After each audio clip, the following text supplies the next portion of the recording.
Hey everyone, Tim here from Snap Attack. Let's dig into part 2 of this week's threat snapshot. So 2 more vulnerabilities from the month of October that we want to cover. This one is affecting Atlassian Confluence. Again, a lot of people use that for a wiki and knowledge repository. And this one is interesting because, again, there were some zero-day vulnerabilities that were being exploited against it. Microsoft found evidence that there were nation-state actors that were responsible for this. This is being attributed to Storm 0062. And again, another very interesting vulnerability around this. We can again go over a snap attack, gain a little bit more context on this CVE. So again, this is a high risk, high severity. It has been confirmed to be exploited. It was a 0-day and it was exploited in the wild. It is part of the CISA's known exploited vulnerabilities catalog. Patches are available, so that is the recommended mitigation. But, let's take a look at some of the other, opportunities here. What's going on with this, threat? What sort of options do we have for defenses? So this is a privilege escalation vulnerability. You can read a little bit more about this, but it is based on the initial setup of Confluence servers. There's a way that you can set the setup complete back to false and then rerun that configuration and essentially create another administrative user. After that, what the evidence was is actors were using malicious plugins to gain code execution on the server. Again, that's a little bit more evergreen technique, not necessarily specific to this CVE, which is, again, being able to reset that initial setup and being able to then, again, have code execution on Confluence. So, why does that sort of thing matter? Well, like I said, this is where a lot of organizations use, documentation, knowledge repositories and things. There could be a lot of sensitive information in there. So we can take a look what this looks like. So we've got Confluence running on a server here. I'm going to kind of pivot over to the attacker machine and we'll look at a couple of these instances. So you can see we've got Confluence here running. This is a POC here, so we are going to just do a quick exploit. And you can see we have created that administrator user here. So this is the actual CVE itself.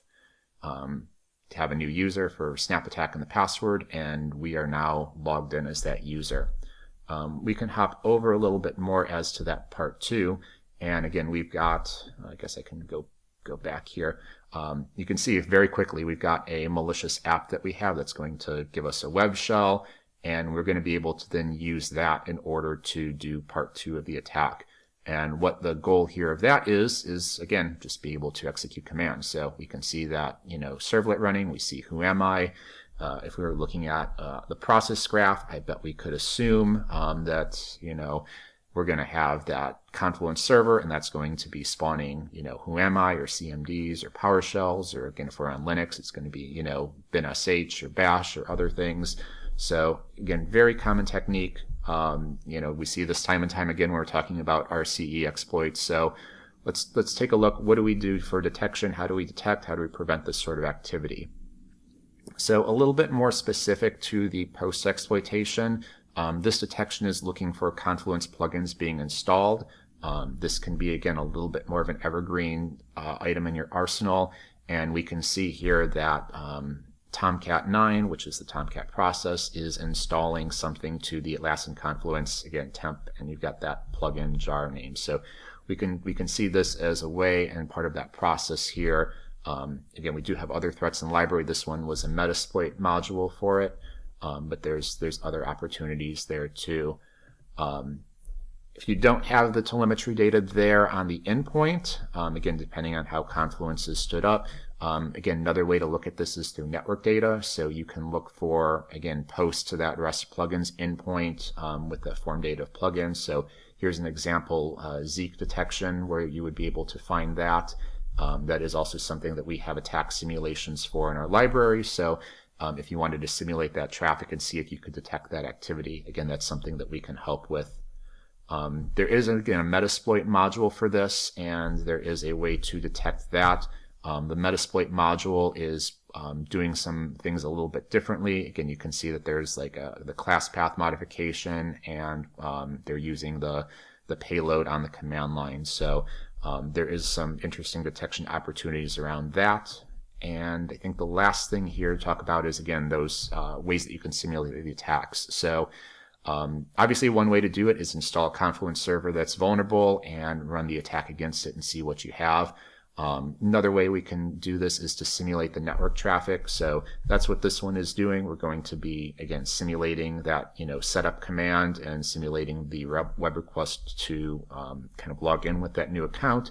And then we could also look for that activity here as a Zeek detection. So we can see, again, that setup action is being called and queried. So a couple of different ways that we can detect and defend against this attack. Let's pivot over to our next one. So this is Looney Tunables. Love the name. This is Qualys's security advisory for this. I believe they were the ones who initially kind of found and disclosed it. And it's a very interesting kind of mix between a buffer overflow and a race condition. So what essentially is happening here is glibc has this tunables environment variable. You can set that and configure it. This is generally used with the SU binary. And as part of this, again, with the overflow, you can modify a directory. And again, they do a much better job of walking you through the steps if you're really interested in it. But these sort of things are, again, a very interesting attack technique. And we'll pivot over to SnapAttack and let's actually see why. So again, just a little bit of background here for context. What is this vulnerability? So this is again, high-ranked CVSS score. This was released earlier this month. Haven't seen any exploitation for this in the wild, but again, the exploit is available. This is a privilege escalation.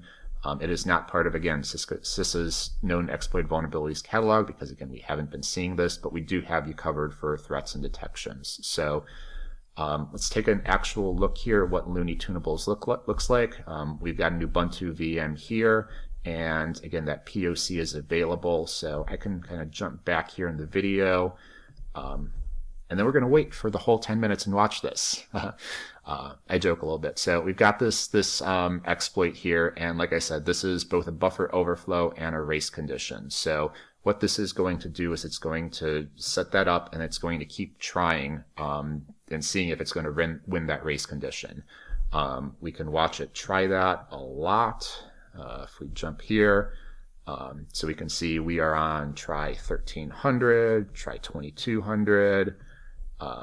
Eventually, we're going to win that race condition. And you see around try 3400 here, you have that, very lovely $, which means I've got a, root shell. Like I said, this is a privilege escalation vulnerability. So I could come over here and then I could run something like who am I, or, whatever. We'll just do that. We'll see we're running as root. Cool. Success. So what I love about race conditions, particularly ones like this where there's, again, it's not easy to win the race, is they look amazing on process graphs. You can see here that this exploit kicked off over 2,800 launches to, again, try and win that race condition with the SU binary. So this sort of activity is very easy to detect, very easy to spot. And that's kind of one of the things that I love about this. So some ways that you can look for Looney Tunables exploitation is, again, looking at that count. So how many times is this bin SU being run on that host? Is it hitting more than 100 times, which is probably about the min that you're going to get to win that race condition? You can see this here, like this is a perfectly good, capable detection for this.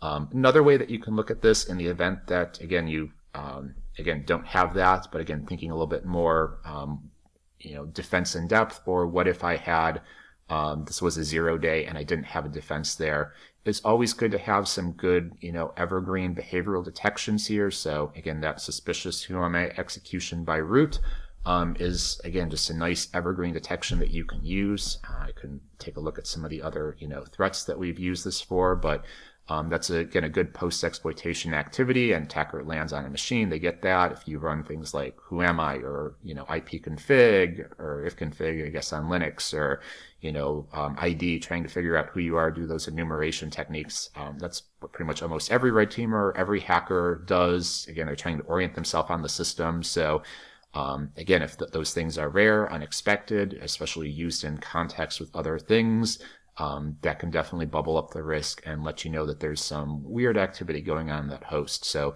very good options for threat hunting there as well. So that's our recap of the month of October and some of the higher risk CVEs that we wanted to talk through.